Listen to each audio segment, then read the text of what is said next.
열한 제자가 갈릴리에 가서 예수께서 지시하신 산에 이르러 예수를 배웠고 경배하나 아직도 의심하는 사람이 있더라. 예수께서 나와 말씀하여 이르시되 하늘과 땅의 모든 권세를 내게 주셨으니 그러므로 너희는 가서 모든 민족을 제자로 삼아 아버지와 아들과 성령의 이름으로 세례를 베풀고 내가 너희에게 분부한 모든 것을 가르쳐 지키게 하라. 볼지어다 내가 세상 끝날까지 너희와 항상 함께 있으리라 하시니라. 아멘. 갈릴리로 오라라는 제목으로 신호섭 목사님께서 말씀 증거해 주시겠습니다.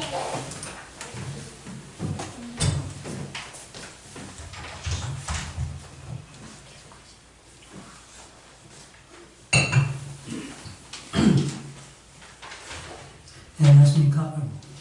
저는 신호섭 목사라고 합니다. 우리 최성규 목사님과 신학교 동기이며 지금 현재 저도 개척을 준비하기 위해서 이모저모로 탐방하며 또한 이제 설교 초청이 올 때 이렇게 와서 함께 설교를 전하기도 합니다. 특별히 오늘 설교에 대한 비화가 있어서 고백하고 넘어가야 될 것 같습니다. 어제가 무슨 날이었죠, 어린이 여러분? 이제 끝났어요. 어린이날은 모든 부모에게 있어서 극한 직업의 날이죠.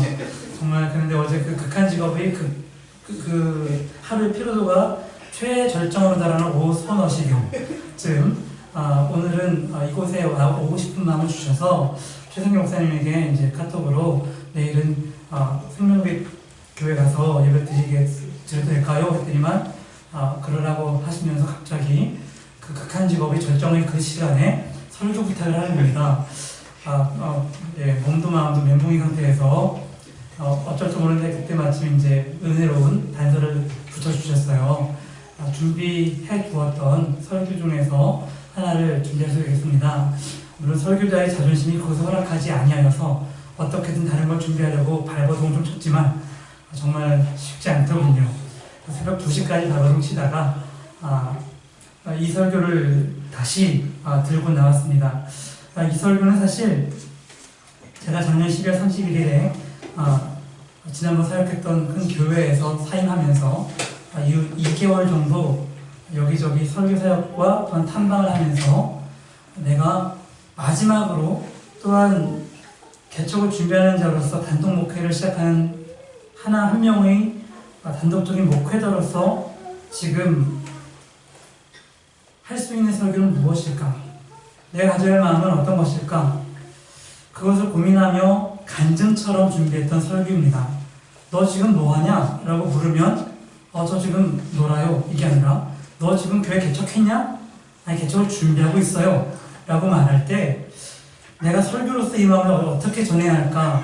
라는 것을 고민하면서 간증과 같이 또한 저 자신과 우리 가족들에게 함께 나누고자 했던 그런 설교이기 때문에 그 설교의 내용에 있어서 부끄러움은 없습니다만 그래도 새롭게 끓여내어서 밥상을 차리지 못하고 냉장고에 넣어두었던 거 드리는 것 같아서 좀 죄송한 마음은 없지 않아 있음을 이해해 주시기 바랍니다. 오늘 성경 말씀을 한번 좀 잠깐 보시면은 11제자가 갈릴리에 가서 예수께서 지시하신 산에 이르러 예수님을 만났다라고 합니다. 이 말씀의 내용은 오늘 이 모임은요 일종의 졸업식과 같습니다. 부활하신 예수님께서 마지막으로 제자들을 만나서 마지막으로 말씀을 하시고 또한 이제 너희가 이 모든 것을 배웠으니 배운 대로 실천하라 라고 명령하셨기 때문이죠.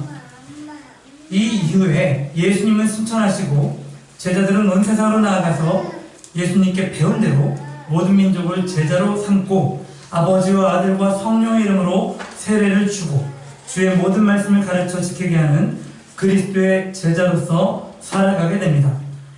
우리와 비교하자면 개척한 거죠. 개척해서 온 땅으로 나아가 복음을 전하고 세례를 주고 말씀을 증거한 것입니다.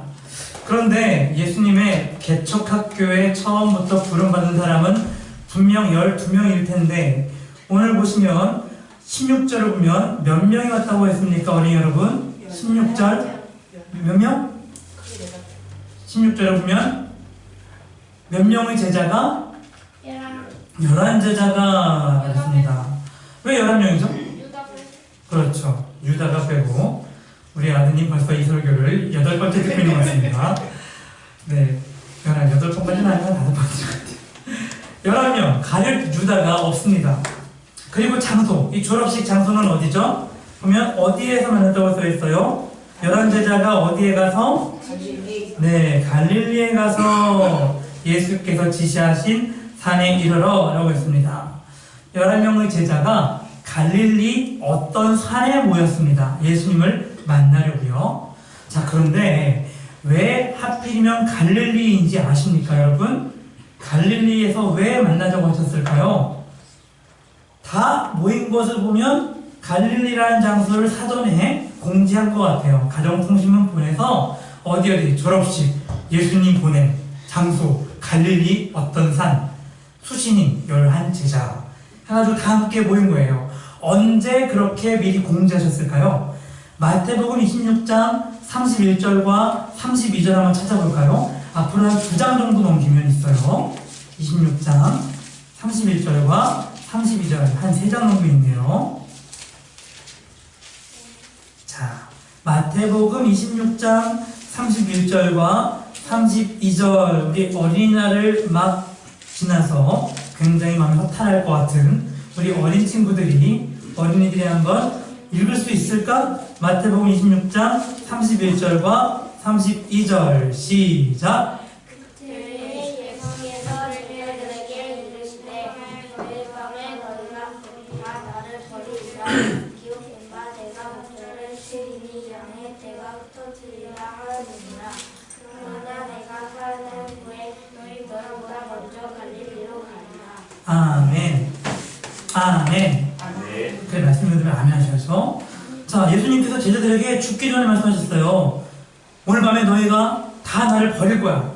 그리고 성경에 기록된 것에 의하면 내가 목자를 치리니 양의 떼가 흩어지리라 하였느니라. 즉, 내가 십자가에 달려 죽게 되면 너희가 전부 다 뿔뿔이 나를 버리고 흩어지게 될 것이다 라고 말씀하셨는데, 그러면서 한 가지 약속을 하세요.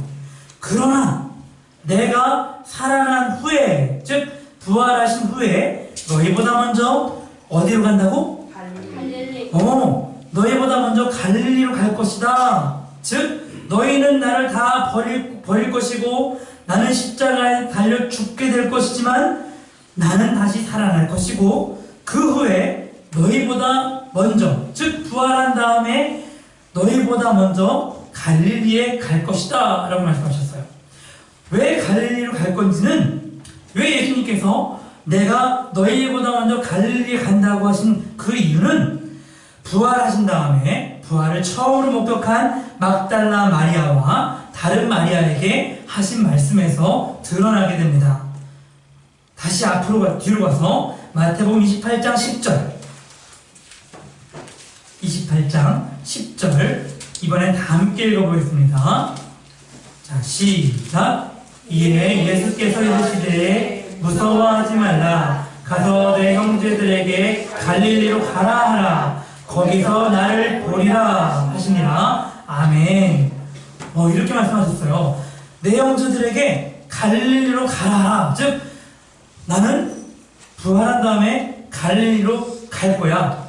너희들은 알아서 해라 이것이 아니라 나는 갈릴리로 갈 것이다. 그리고 너희들도 갈릴리로 와라 라고 말씀하신 겁니다.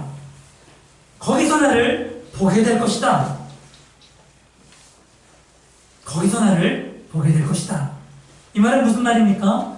거기서 만나자라는 것이죠. 한번 따라해 보실까요? 거기서 만나자. 갈릴리에서 만나자. 예수님께서 십자가에 달려 죽으시고 부활하신 다음에 내가 너희보다 먼저 갈릴리로 가 있을 것이니까 너희들은 나를 따라서 나를 만나러 갈릴리로 오거라 라고 말씀하신 것입니다. 그런데 죽기 전에 갈릴리에 갈 것이다 말씀하시고 부활하신 다음에 갈릴리로 오라 라고 말씀하셨으니 예수님께서 그 약속을 얼마나 중요하적인지 알 것 같지 않습니까? 어젯밤에 형아가 잠자기 전에 주성이가 잠자기 전에 형아가 주성이한테 야 주성아 내일 아침에 일어나면 내가 먼저 교회 가 있을게 너도 교회 와 라고 말하는 거야. 그리고 근데 웃긴 거는 아침에 일어나자마자 아직 안 갔어. 아직 안 가면서 주성이한테 야 근데 주성이는 아직 자고 있는 거야. 자고 있고 형아는 벌떡 보니까 다 씻고 멋있게 딱 옷 입고 앉아가지고 주성이한테 그러는 거야. 주성아 형 먼저 교회 갈 테니까 이따 11시까지 교회 꼭 와 라고 말씀하셨어. 형님이 그러면 자기 전에 말씀하고 또 아침에 일어나자마자 잠을 확 깨워가지고 말했으면 그건 중요한 약속이잖아. 그치? 중요한 약속이야. 근데 주성이가 그럼 기억하고 11시에 교회를 와야 돼 안 와야 돼? 와야지. 다른 사람도 아니고 형님이 자기 전에 말하고 아침 일찍 말했던 말해야지. 와야지. 그런데 오늘 제자들은 어땠을까요? 예수님께서 이렇게 중요하게 여기셔서 죽기 전에 한 말은 우리를 말하자면 유언과 같죠. 죽기 전에 그 고난을 당하시기 전에 지금 당장 이제 얼마 있으면 겟세마네 동산에서 핏방울이 땀방울처럼 변하도록 간절하게 기도하시고 제자에게 배신당하시고 군병들의 손에 이끌려 침뱉음을 당하고 주먹질 당하고 채찍질 당하고 십자가를 지고 벌거벗긴 채 골고다 언덕을 올라가시며 그 위에서 사랑하시는 모든 제자들과 남자와 여자들과 그 예루살렘 도성의 수많은 유월절을 지키러 온 온 전국의 사람들 앞에 시루라기 하나 걸치지 않고 매달려 온갖 수치와 조롱을 당하실 그 중차대한 그 중요한 그 수치스러운 일을 앞두고 있으면서 제자들에게 다른 거 부탁하지 않으시고 내가 오늘 밤 이런 일을 당할 텐데 너희들이 다 날 버리고 흩어질 것이다. 그러나 내가 다시 살아나리니 내 갈릴리에 갈 것이고 너희는 나를 보러 오라. 그곳에 갈 것이다 말씀하시고 부활하시자마자 일어나시자마자 살아나시자마자 다른 것 아니라 내가 먼저 갈 것이니까 가서 나의 제자들에게 갈릴리에 오라고 좀 전해다오 라고 말씀하셨으면 죽기 전 살아난 후 단 그 두 가지를 앞뒤로 말했다면 이것이 얼마나 중요한 내용이겠습니까? 그럼 제자들이라면 이 제자들이 오고 가다 만나가지고 어제 만난 사람들이 아니죠. 3년 전에 만나서 3년 내내 아침 저녁만 아니라 아침 눈 뜰 때부터 잘 때까지 잠 자는 시간까지 함께 동고동락했던 그런 제자들 아닙니까? 그런 제자들이 사랑하는 예수님이 죽기 직전에 말씀하시고 살아나신 이후에 말씀하셨다면 그것을 기억하고 그것을 지키는 것이 당연한 거라고 우리는 생각합니다. 그것이 인지상정이기도 하거니와 다른 누구의 말씀도 아니라 단지 인지상정이 아니라 그들 스스로 고백하기를 주는 그리스도시요 살아계신 하나님의 아들이십니다라고 자기들의 입으로 한 고백이 있으니 그 고백이 비록 완전한 고백이 아니라 할지라도 3년간의 그 동고동락과 그 배움과 그 실천과 그들이 지금 보고 들은 모든 기적과 하나님의 말씀들을 정말 조금이라도 그 마음에 갖고 있다면 예수님이 하신 말씀이 내가 지켜야지 기억해야지 해야 될 텐데 제자들은 전혀 그 약속을 기억하지 못하는 듯 보입니다. 마가복음 16장 11절을 보면 이렇게 저를 보세요. 그냥 읽어드릴게요. 그들은 예수께서 살아나셨다는 것과 마리아에게 보이셨다는 것을 듣고도 믿지 아니하니라. 듣고도 믿지 아니하니라. 마리아가 제자들에게 가서 예수님이 부활하셨어요 말했는데 듣고도 믿었어요? 믿지 못했어요? 믿지 않았습니다. 어린이 여러분,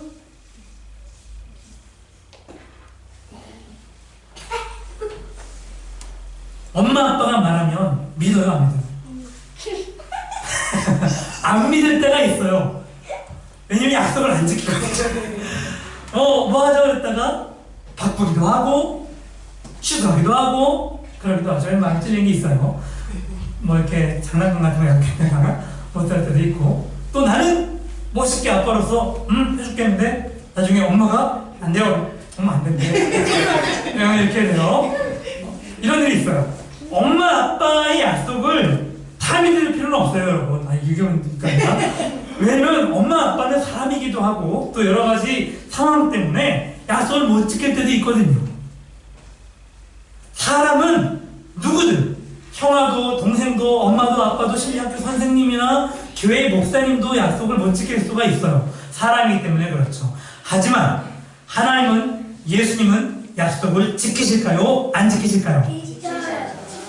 꼭 지킬까요? 조금 지킬까요? 그러므로 예수님의 약속은, 하나님의 약속은 믿어야 할까요? 믿지 말아야 할까요? 믿어요. 여러분 하나님의 약속을 믿으십니까? 예수님 믿으면 구원해 주겠다는 약속도 믿으세요? 예수님 믿으면 구원받아 천국 간다는 것도 믿으십니까? 아멘? 그렇습니다. 그런데 여기 있는 우리 어린 아이들조차 아멘 아멘 하고 믿는데, 우리 3년 동안이나 예수님한테 과외지도 받고 예수님 따라다니면서 막 바다를 걷고 막 돌을 오병이어를 돌려야죠. 오병이어를 가지고 막 엄청난 소리를 먹인 그 예수님은 보고도 믿지 못하는 제자들을 보게 됩니다. 또 이런 일도 있었어요. 두 사람이 가서 남은 제자들에게 알렸으되 역시 믿지 아니하니라. 듣고도 믿지 아니하고 말하니 또 역시 믿지 아니하고, 또 어떻게 보냐면 무덤을 직접 봤어요. 무덤을 보았더니만 예수님이 있어 없어? 시체가?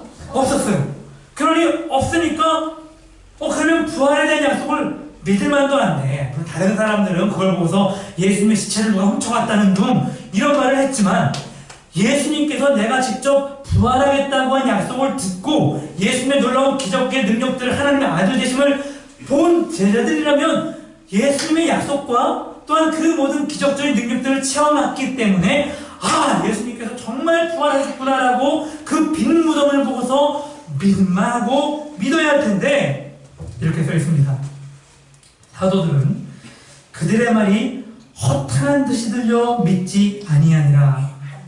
허탄한 듯이 들려, 그들의 말이 허탄한 듯이 들려, 즉 그 예수님의 부활을 본 여자들의 말이 허무하고 쓸데없게, 허무하게 들려서, 공허하게 들려서 믿지 않았다는 겁니다. 그 중에 하나 베드로라는 사람이 있었죠. 베드로는 예수님을 너무 사랑했던 사람이고 예수님도 너무너무 아꼈던 제자예요. 그래서 베드로를 예수님의 수제자라고 보통 말하죠. 그 베드로도, 근데 참 베드로는 좀 나아요. 다른 제자들은 그냥 듣고서 역시 믿지 않고 듣고도 믿지 않고 허탄한 듯이 밀려서 가보지도 않았어요. 그런데 베드로는 무덤에 갔어요. 일어나 무덤에 달려가서 굽으려 들여다보니 세마포만 보이는지라, 즉 시체를 쌌던 천 조각만 보였던 거예요. 그러면 베드로가 우와 대박, 헐 예수님 살아나신 거 진짜임? 이러면서 이렇게 와 믿는, 자 다들 짐 싸서 갈릴리로 가자. 그래서 가자 해가지고 가야 될 거 아니에요. 근데 그랬을까요? 그 된 일을 놀랍게 여기며 갈릴리로 가더라 이렇게 돼야 되는데, 그 된 일을 놀랍게 여기며 우와 집으로 가더라. 놀라긴 했는데 갈릴리로 가자가 아니라 그냥 집으로 와버렸어요. 다른 사람도 아니고 누가? 베드로는 굉장히 무식한 사람이었다고 하지만 굉장히 열정적인 사람이었죠.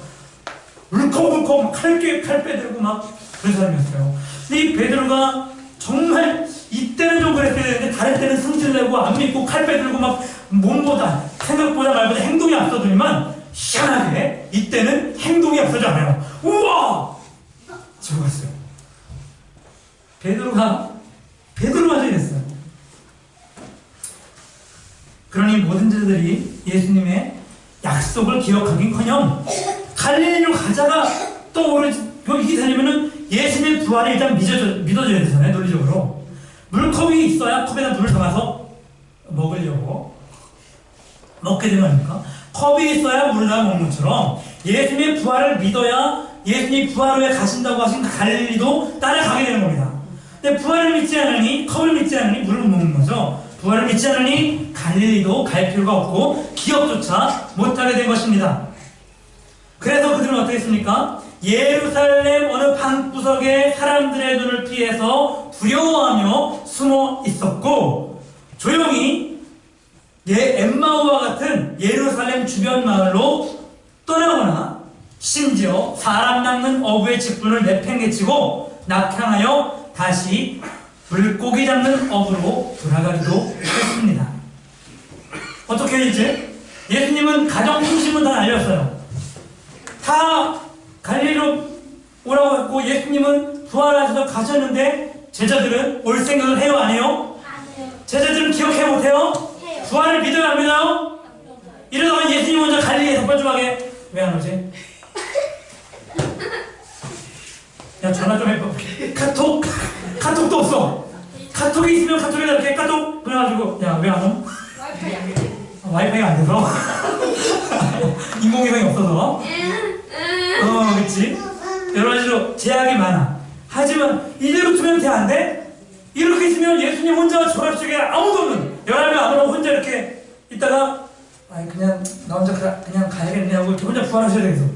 이러면 안 되잖아요? 그래서 예수님이 어떻게 했을까요? 예수님이 한 명 한 명 제자들을 찾아다니면서 주님이 약속하신 대로 부활하신 걸 보여주세요. 한 명에 찾아가고 2명 찾아가시고 직접 보여주시고 그러다가 이래서는 끝이 없겠다 싶으셨는지 어느 주일 저녁에 예루살렘의 은밀한 장소, 즉 사람들이 알지 못하는 그 은밀한 방에 모여 제자들이 다 같이 밥을 먹고 있을 때, 그 제자들이 다 모여 있을 때 그곳에 오셨습니다. 그리고 그 말씀이 요한복음인데 읽어드릴게요. 이날 곧 안식 후 첫날 저녁 때에 제자들이 유대인들을 두려워하여 모인 곳에 문들을 닫았더니 예수께서 오사 가운데 서서 이르시되 너희에게 평강이 있을지어다. 이 말씀을 하시고 손과 옆구리를 보이시니 제자들이 주를 보고 기뻐하더라. 아멘. 한두 명에게 또 7명이 있을 때 뭐 찾아다니시다가 다 함께 모여 식사하고 있던, 그런데 밥 먹을 땐 여러분 밥 먹을 때 좋아요, 싫어요? 좋아요. 저 좀 이따 먹을 거죠, 그죠? 우리 밥 주죠? 네. 근데 그 즐거워야 할 식사 시간이 11명의 제자들에게는 두렵고 힘든 시간이었어요. 왜냐면 지금 그들은 숨어 있거든요.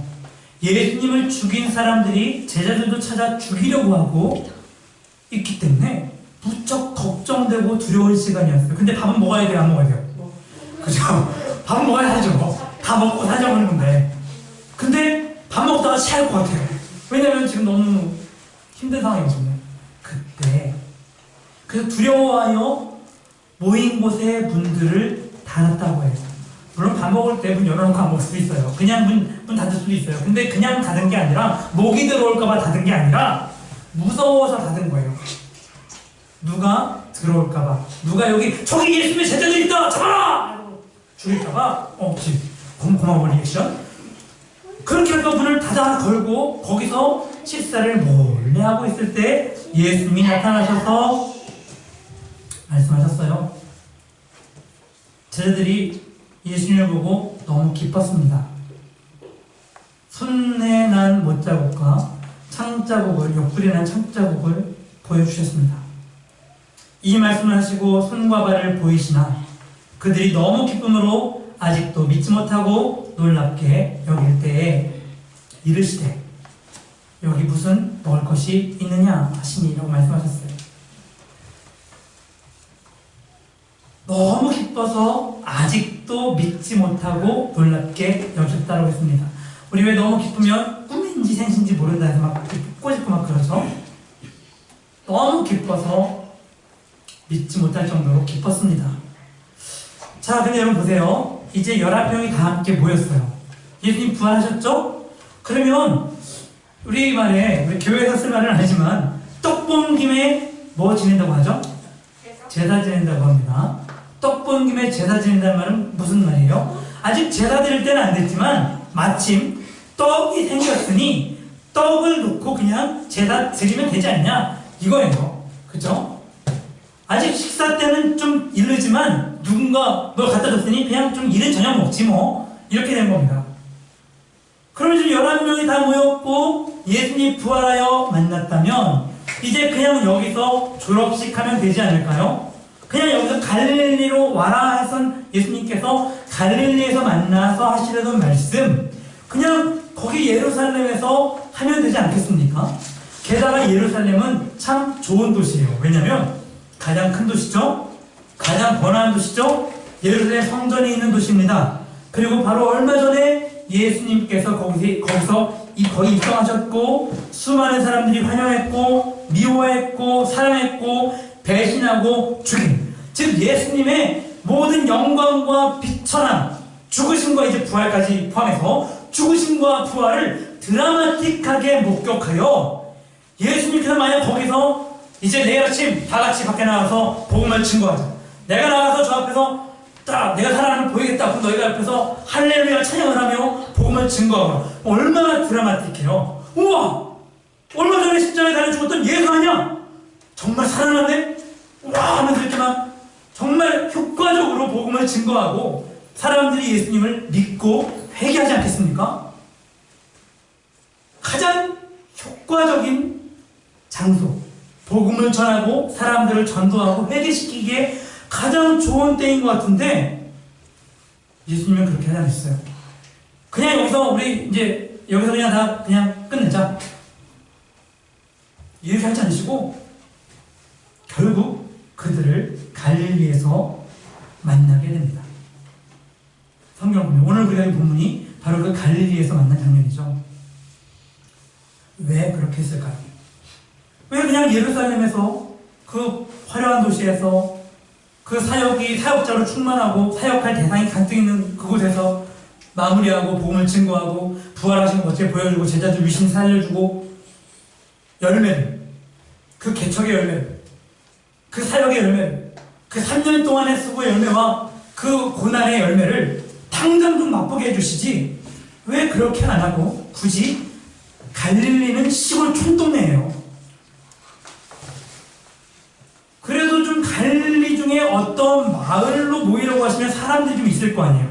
그런데 갈릴리 어느 마을도 아니고 갈릴리 어느 산으로 오래요. 아무도 없는 곳. 시골 중에서도 상시골. 시골 중에서도 두메 산골. 거기로 찾아오라고. 왜 그랬을까요? 우리가 다 알다시피 지금 제자들은 육체적으로 영적으로 지쳐 있었습니다. 두려워하고 있었고 절망 속에 빠져 있었죠. 그들은 지금 사역을 할 힘도 열심도 다 바닥나고 잃어버렸습니다.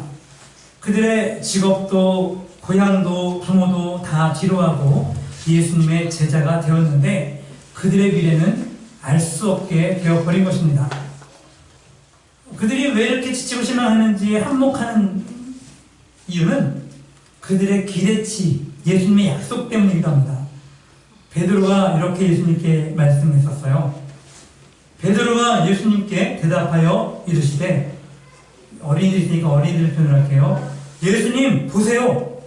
우리가 모든 것을 버리고 예수님을 따라왔는데 우리가 예수님한테 무엇을 얻겠습니까?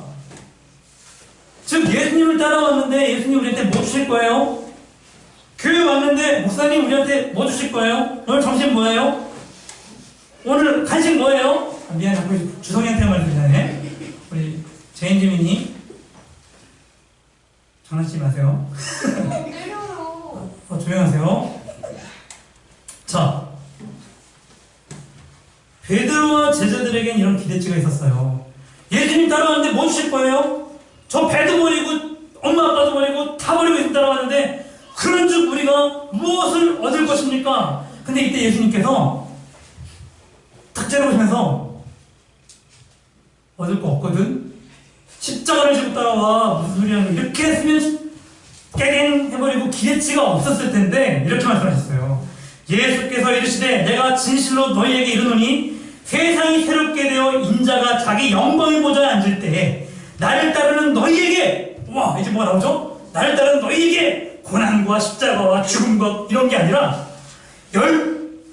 열두 보좌에 앉아 이스라엘 12지파를 심판하리라. 즉 왕이 되게 할 것이다. 너희들 왕처럼 나와 함께 다스릴 것이다 말씀하시고 또 내 이름을 위하여 집과 형제와 자매와 부모와 자식과 땅과 논을 버린 자마다 받을 게 없다가 아니라 여러 배를 받고 또 영생을 얻을 것이다. 우와, 쏠쏠하죠?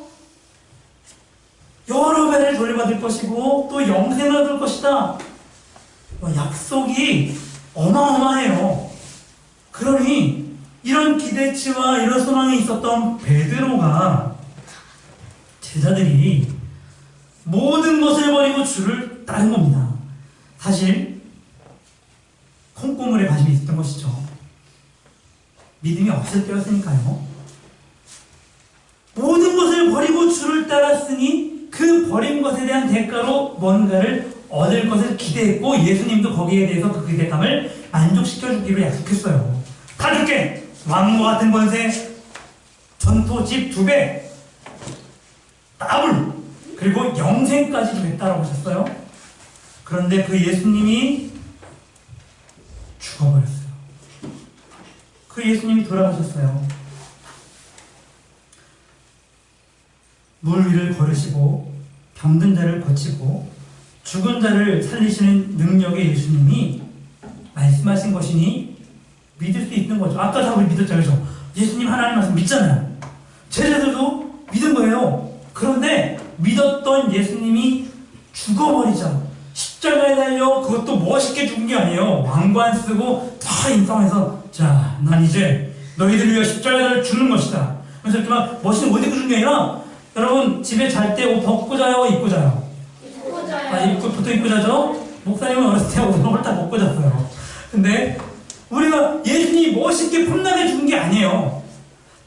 채찍질 당하고 피가 나고 살점이 뜯겨 나가고 머리에 피가 쭉. 우리가 그림에서만 보면 십자가에 달려있는 모습 예수님과 근육이 나는 너무 웃긴 게 예수님 그림은 다 근육질 막 근육이 있고 막 여기 막 왕자가 이렇게 막 쇄골이 선명하고 거기 그냥 이러고 있어요.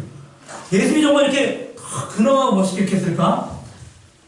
예수님은 그냥 정육점에 걸려있는 피가 뚝뚝 떨어지는 그 큰 고깃 덩어리가 갈고리에 꿰어서 위에 매달려 있는 것과 같은 그런 처절한 모습으로 십자가에 달려 계셨어요. 다 벌거벗긴 채로.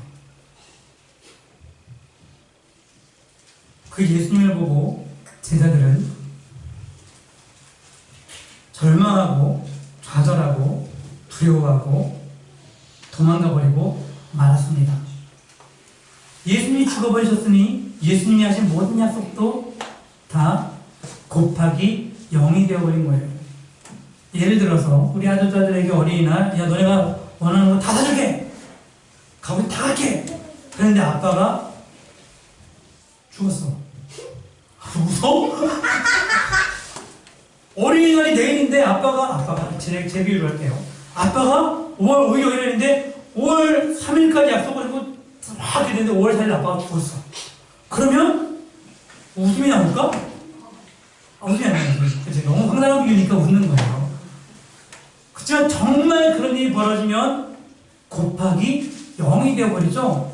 아빠가 죽으면 아빠가 한 모든 약속도 같이 사라지게 됩니다. 설교를 끝내라니.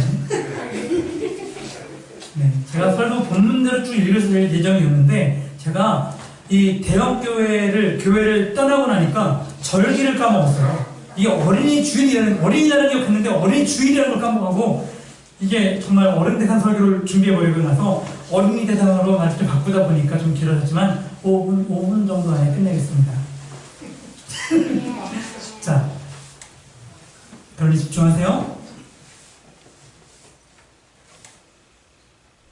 예수님은 죽고 예수님한테 얻을 수 있었다 거라 기대했던 모든 것들은 다 사라져 버렸어요. 그리고 모든 것이 무너져 버렸죠. 예수님이 예수님 향한 그 사람들의 칭찬과 영광과 존경은 제자들도 함께 누리던 거였거든요. 근데 그 모든 것들이 다 사라져 버렸습니다. 칭찬은 비난으로, 인정은 부정으로, 영광은 혐오로 바뀌어버리고 제자로서의 사역의 대상, 영혼 구원의 대상인 사람들이 이제 공포와 두려움, 미움의 대상이 되어버렸어요. 전에는 전도해야 됐을 사람이, 전에는 다가가 예수님 믿으세요 라고 말해야 될 사람들이 두려워요. 만나기도 싫고 이제는 피해 다녀야 됩니다. 사역과 사역의 대상이 무너져 버리고 사람들도 다 잃고 말았습니다. 거기다가 예수님을 버리고 도망가면서 제자로서의 자존심도 무너져 버렸습니다.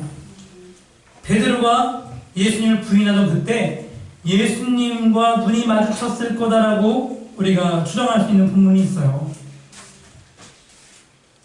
밖에 나가서 베드로는 심히 통곡합니다.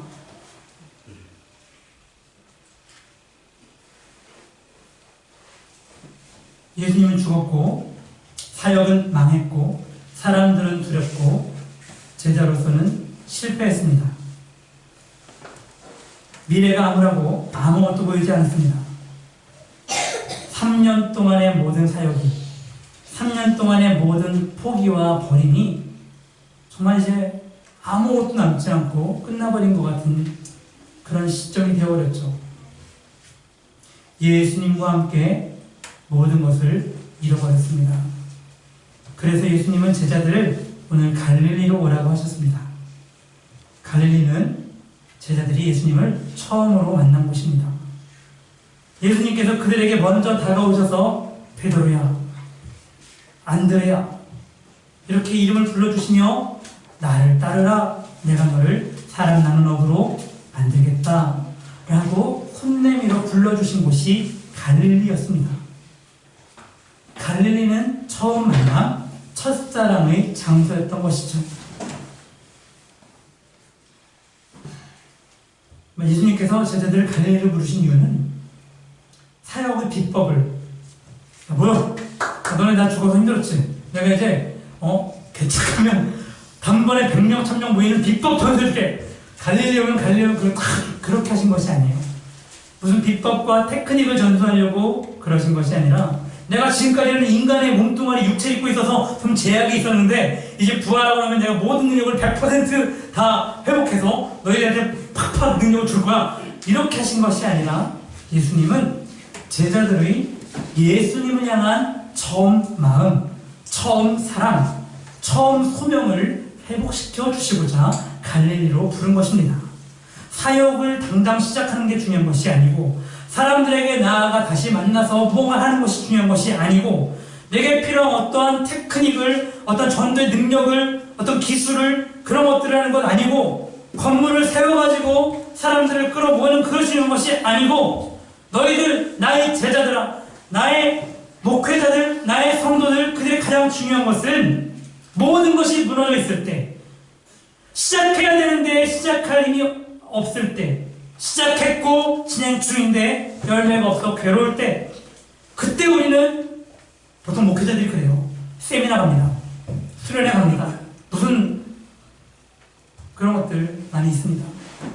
근데 그때 예수님의 방법은 기술 전수가 아니라 처음 사랑을 회복하고 처음 주신 소명을 다시 한번 기억하게 하시는 것이었고, 그러면서 동시에 내가 너희와 항상 함께 할 것이다 라는 그 약속을 다시 한번 그 마음에 든든히 넣어주시는 것이었습니다. 걱정하지 마라, 두려워하지 마라, 너희들 약한 거 안다, 너희들 지금 다 절망 속에 있는 거 안다. 그러나 너희들이 필요한 건 나를 향한 여전히 나를 향한 처음 사랑이며 내가 너에게 주었던 그 처음 소명을 회복하는 것이다 라고 오늘 본문은 말씀하시는 것입니다. 그래서 예수님께서는 베드로에게 그 갈릴리에서 이렇게 말씀하셨죠. 요한의 아들 시몬아, 내가 나를 사랑하느냐? 어디서도 다름없지 않았어요. 야, 너 내가 3년 전에 사람 낚는 업을 불렀더니만 다시 물고기 매장으로 내려와? 이렇게 따지지 않으시고 그냥 그를 마치 3년 전 그날을 그대로 옮긴 것과 같은, 마치 연극을 하듯이, 아니 정말 연극을 하신 겁니다. 예수님께서 그날과 똑같은 상황에서 물고기를 잡지 못해 밤새 수고한 베드로에게 배 오른편에 그물을 던지라 말씀하시고 던졌더니 물고기가 나오고 그 순간 그분이 예수님인 걸 알고 베드로는 뛰어갔지만 할 말이 없었죠. 그 베드로에게 예수님께서 물으신 건 다름 아니라 내가 나를 사랑하느냐? 여전히 사랑하느냐? 다른 사람들보다 더 사랑하느냐? 네 예수님 하다가 마지막 세 번째는 마음이 껄끄러워서 말도 못하고 주께서 아십니다 라고 한마디만 하셨어요. 비록 그가 지금 낙향하여 사역의 열매도 없고 첫사랑도 잃어버리고 앞으로 사역 접을 생각으로 그곳에만 있지만 예수님께서 베드로에게 하신 말씀은 네가 나를 사랑하느냐? 야 그럼 안 되지. 내가 3년 동안 너한테 투자한 게 얼만데 당장 그물 잡고 다시 예루살렘 가. 이게 아니었어요. 그냥 네가 나를 사랑하느냐? 내 어린 양을 먹여라. 내가 나를 사랑하느냐? 이 질문 하나가 참 모든 것이라고 생각합니다. 저희 신학교 졸업할 때 최영생 기억하실 거예요. 아마 총장님 그때 박형룡 총장님이었는데 총장님이 죄송합니다. 이게 졸업식 때였는지 다른 때인지 기억이 지금 헷갈리는데요. 우리에게 졸업식 때였던 것 같아요. 그렇게 마무리하셨어요. 요즘 신대원 학교 구인 게시판에 보면은 뭐 이렇게 학교 또 홈페이지에 보면은 교역자 구함 거기 보면 운전면허 1종 보통 찬양 인도자 우대함 영어 능력 뭐 이런 것들 온갖 기능들을 요구합니다. 교역자들에게 필요하죠. 그걸 언급하시면서 그래요. 그런데 그분이 이러시더니 그런데 이러면서 예수님을 사랑하느냐고는 안 써있어요. 너무 당연한 거죠. 그렇죠? 그렇지만 그분의 말은 그거예요. 모든 능력과 기능들을 요구하면서 여러분 전도사님들, 목사님들, 여러분 취직하려고 교역자 되려고 운전면허 따고 기타 치고 영어하고 공부하지만 예수님 사랑하십니까? 라는 걸 다시 되짚어 주신 거죠. 예수님을 사랑하느냐? 예수님을 사랑하느냐? 여러분 지금 저도 그렇고 여기 있는 여러분도 그렇고 이 한 가지를 오늘 한번 점검해보면 좋겠습니다. 너무 당연한 걸 수도 있습니다. 당연히 예수님 사랑하지. 근데 정말 사랑하고 있을까요? 정말 우리는 처음처럼 예수님을 사랑하며 이 모든 무너짐과 좌절과 사역의 열매 없음과 여러 지지부진함과 어려움 속에서 이 돌파구 없는 상황들 속에서 다시 갈릴리로 돌아가 주님을 만나고 무릎 꿇고 찬양하며 그 첫사랑을 점검하고 처음 소명을 점검하고 그러고 있느냐 하는 것입니다. 우리가 날마다 돌아가야 할 곳, 그곳은 바로 이 갈릴리 예수님과 만난 처음 장소라고 오늘 성경은 우리에게 말해주고 있는 것 같습니다. 언제나 거기에 머물러 살 수는 없죠. 그러나 그곳이 출발점이며 힘들고 지치고 괴롭고 모든 것을 포기하고 싶을 때 우리가 다시 돌아가야 할 곳은 바로 이 갈릴리인 것입니다. 사람마다 다를 것입니다. 기도하는 장소, 찬양하는 장소, 말씀을 펴는 그 장소, 교회, 집, 그 어디든지 간에 무릎을 꿇어 우리를 사랑하시는, 우리를 여전히 인도하시고 영원히 함께 하시는 예수님께 나아가 우리를 열매와 상관없이, 우리의 무너짐과 상관없이, 우리 현재의 모습과 상관없이 사랑하시고 여전히 내가 나를 사랑하느냐? 그러면 됐다. 내 어린 양을 먹이라. 나는 여전히 너를 사랑하며 너에게 준 소명을 빼앗지 취소하지 않았단다 라고 말씀하시는 것입니다. 오늘 예수님께서 그 제자들에게 마지막으로 이렇게 말씀하셨어요. 예수께서 나와 말씀하여 이르시되 하늘과 땅의 모든 권세를 내게 주셨으니 너희는 가서 모든 민족을 제자로 삼아 아버지와 아들과 성령의 이름으로 세례를 베풀고 내가 너희에게 분부한 모든 것을 가르쳐 지키게 하라.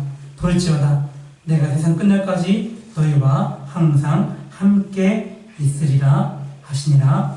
아멘. 이 말씀에서 모든 말씀들이 참 가슴 벅차지만 저에게 있어 가장 가슴 벅찬 말씀은 내가 세상 끝날까지 너희와 항상 함께 있으리라 하신 이 약속입니다. 여러분, 어떠한 조건도 없습니다.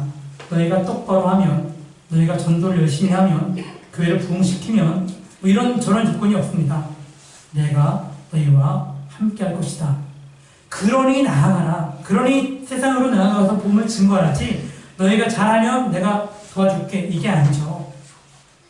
여러분, 이 하나님 믿으시면서 우리 함께 어린이날을 막 지나서 이제 삶의 소망이 별로 많지 않은 우리 어린이들이나 내년이 있어요. 성탄절도 있어요. 그리고 이제 어린이날은 끝났지만 이제 한시름 놓은 여러분, 그러나 어버이날이 또 있어요. 자, 어버이날 어린이들 어버이날 기억하세요. 우리에겐 영생과 천국의 소망이 여전히 남아있고요. 또 이 땅에 사는 동안 아직 끝나지 아니한 하나님의 부르심 소명이 있습니다. 우리 인생의 모양이 어떻게 바뀔지 몰라도 우리가 지금 이렇게 소소하게 모여 있어서 얼마나 오랫동안, 저는 아직 개척 시작도 안 했어요. 저는 이제 막 준비한 단계죠. 또 여기 생명빛 교회는 또 어떻게 앞으로 인도하실지 모르지만 우리 항상 이 한 가지 기억합시다. 다시 갈릴리로 돌아가 예수님 앞에 무릎을 꿇고 그 예수님의 사랑을 기억하며 우리와 항상 함께 하신다는 예수 그리스도의 그 약속을 믿고 우리가 무엇을 담대함과 기쁨으로 나아가기를 소망합니다. 그리고 또한 축복합니다. 우리 함께 땅끝까지 나아가 이 용인, 또 수원, 또 이 대한민국 어디든 이름 없이 빛도 없이 주께서 가라 하시는 곳으로 나아가는 저희 모두가 되었으면 좋겠습니다. 우리 함께 이 시간 잠시 기도하겠습니다.